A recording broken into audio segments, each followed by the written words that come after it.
What is packing with your YouTube? Cage TV back with another video. Merry Christmas. Happy New Year.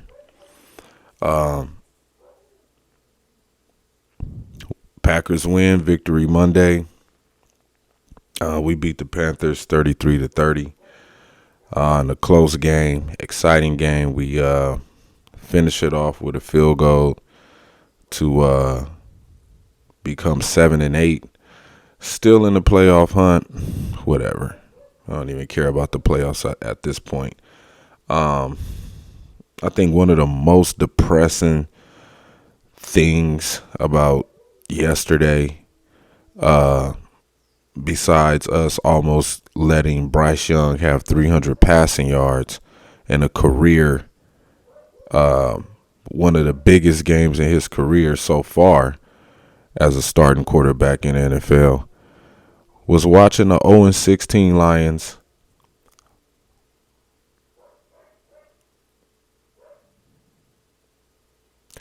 become division champions, man.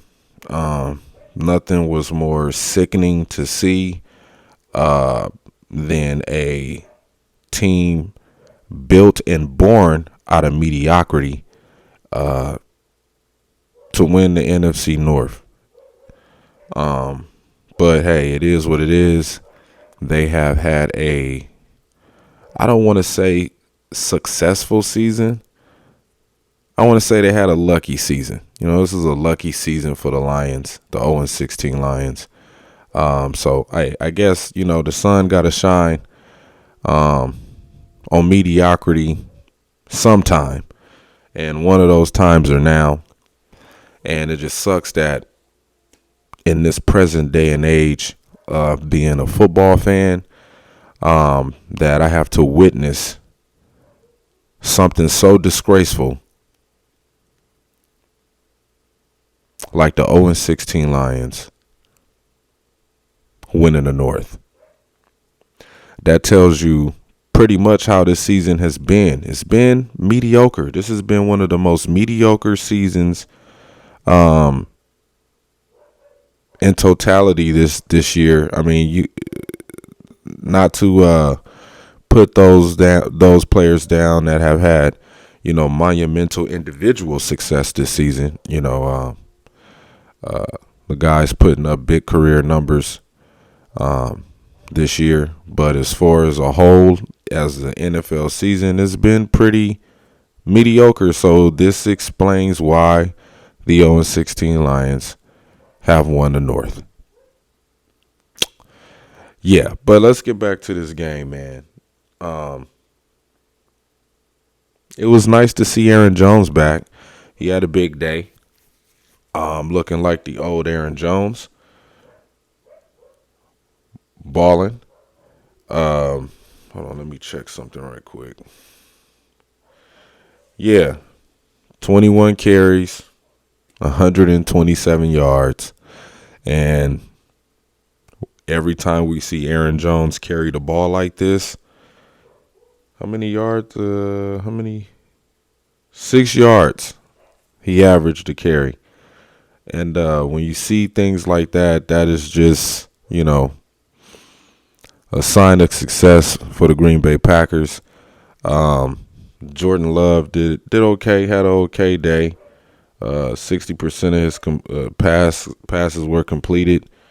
219 yards, 2 touchdowns, passer rating at 117. Very, very good for him. It was nice to see A.J. Dillon get out there and play through the injury. His broken thumb. It was nice to see that and him be very, very successful on the ground. Well, not as successful as we wanted him to be, but I think he had a big catch in the passing game. I think. Let me see. Let me check. No, it wasn't him. It was Pat. Nope. He didn't catch no passes. But yeah, but the little that he did do, that's what you want to see. You want to see guys get out there and lead by example. And he did that. Kenny Clark on pace to have more sacks, a career high in sacks this season. is, you know, you wouldn't think it would be like that, especially with the way that this defense has been playing. But as far as the offense still got to clean up things. We still got injured players. And for the guys that, got out there on offense to play, they made the best of their opportunities, the most of their opportunities, especially Romeo Dubs showing up big time in a game like this when you have Christian Watson out. You have your second year receiver go out there and make some big plays. Even though one of the catches was questionable, but if they say it's a catch, and we move on. The O-line looked great, blocking for the run. You seen the burst back in Aaron Jones. You seen that burst back. Him firing out of the backfield is a good sign, good sign for him moving forward with his career with the Green Bay Packers. Now let's touch up on the defense. Keshaun Nixon, man. Nixon, he's going to get picked on every game that he's out there. Guys are going to be playing rock, paper, scissors just to have a chance to line up against that guy. And you seen it in the game with DJ Chark going off, Adam Thielen making big plays. You know what I'm saying? The pass rush wasn't really, we had the big sack by Preston Smith, who showed up. But for the most part, Nixon is a liability. He is a cause for concern on this defense, especially lining up against very fast twitch guys in a slot like a DJ Chark or, a veteran savvy guy like Adam Thielen. Just making him play out of position. He can't play zone. He can't play man. He can't cover. He's always turning his head and losing the receiver with his eyes. It's just a lot of little small detailed things that Keshaun Nixon is lacking at. These receivers are picking up in film room, and they just watching wherever he's at. That's who we're going to attack in the passing game, and it's been very successful for the last couple of weeks. And I don't think it'll get any better unless he starts playing better. But yeah, this defense sucks. Even with Jair back, he wasn't really much of an impact out there. Barway Kingsley, he had a big stop on defense. Our $96 million guy, Rashawn Gary, he was all right. Didn't really make a big impact in the game. One thing I have been noticing about this team, we're not getting any damn turnovers, man. We're not getting any turnovers on the defensive side of the ball. We're not giving our offense more opportunities with the ball on offense because we're not taking anything away. I think the biggest or the brightest spot on this defense is our red zone defense. It's okay. We really don't give up a lot of touchdowns in the red zone. When you got less field to work with, then, your defense can operate tighter than they would if they were playing in open field.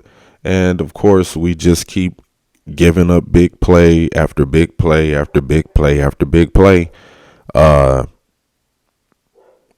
these mediocre quarterbacks. And once again, this defense lets a mediocre quarterback or a rookie quarterback, young quarterback, have the time of his life out there. You know what I'm saying?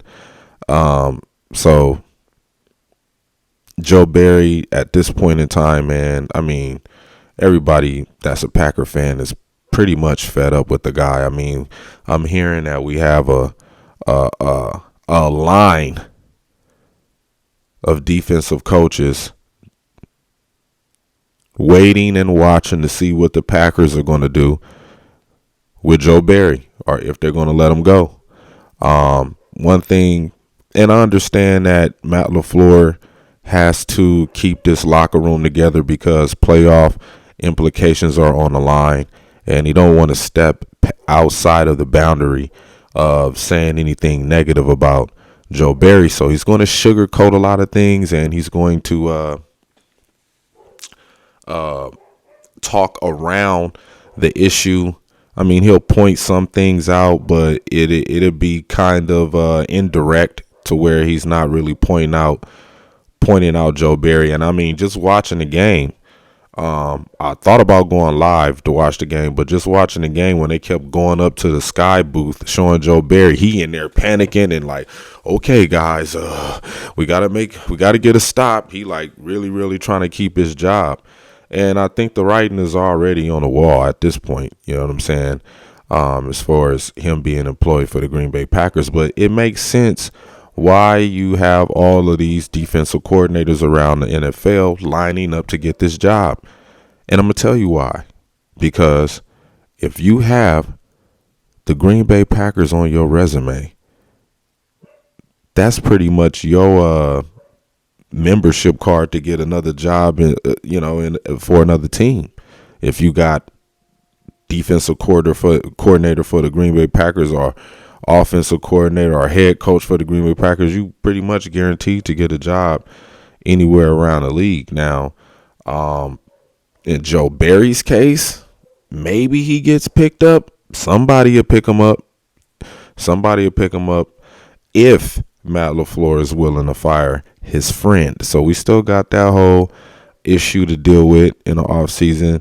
And I hope once these two part ways from each other that, Matt LaFleur don't come into next season with a broken heart over Joe Barry not being on his coaching staff. And it says a lot about Matt LaFleur and, how his hiring process is and the guys that he's going after to help him coach this team. So, you got to look at that too. I think that's a issue within itself when you think about this coaching staff. You got to look at Matt LaFleur because he's bringing these guys in. But, we won this game 33-30. Merry Christmas, Packer fans. I know you guys probably don't give a damn about, most Packer fans probably don't give a damn about this win. Some Packer fans are still embarrassed about this win. We let a team that's pretty much going to be a high pick in the draft give us a run for our money. It's a lot. You have to look at that. This team gave us a run for our money. I don't want to hear none of that any given Sunday horse shit. No, this team gave us a run for our money, man. I thought Bryce Young was finna have his Jersey Juice Tommy DeVito moment. But the football gods work in our favor. NFL. And I think, you start looking at the playoff hunt, you just like, why are these teams 7-8? Why? Who's going to fall out that 6 and 7 spot?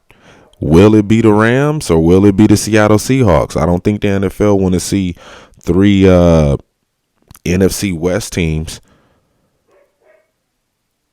No, Patrick Mahomes going off on his teammates.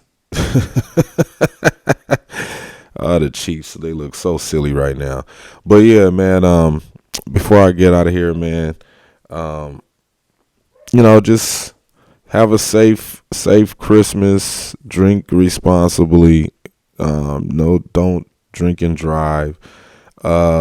Enjoy your time with your family. And let's see if this Packer team can finish off the season strong. And we'll see if this team can have a little luck behind them to or if the NFL will allow this team to be in the playoffs. So we'll see what happens these last 2 games of the season.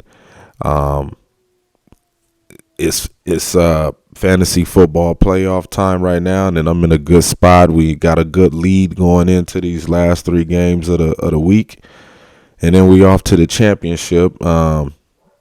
So I need this Chiefs team to get going with their offense, especially with Pacheco. Please give him the ball, and so we can walk out of here with a W. So with that being said, man, appreciate y'all stopping by. I know you guys were looking forward to moving the chains with B-Mac and Cage. B-Mac is with family right now, enjoying his Christmas. So shout out to B-Mac. Merry Christmas to B-Mac. And all of the Packer content creators out there, Merry Christmas to y'all. I have a big birthday coming up on the 31st, last day of the year, and I'm not going to do shit.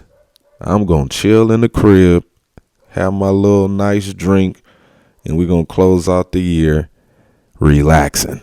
So with that being said, man, thank you for stopping by. Remember to like, share, and subscribe to Cage TV. Hit the notification bell. This is the first time I even said the whole thing this time. Man, do what y'all do, man. I'm out.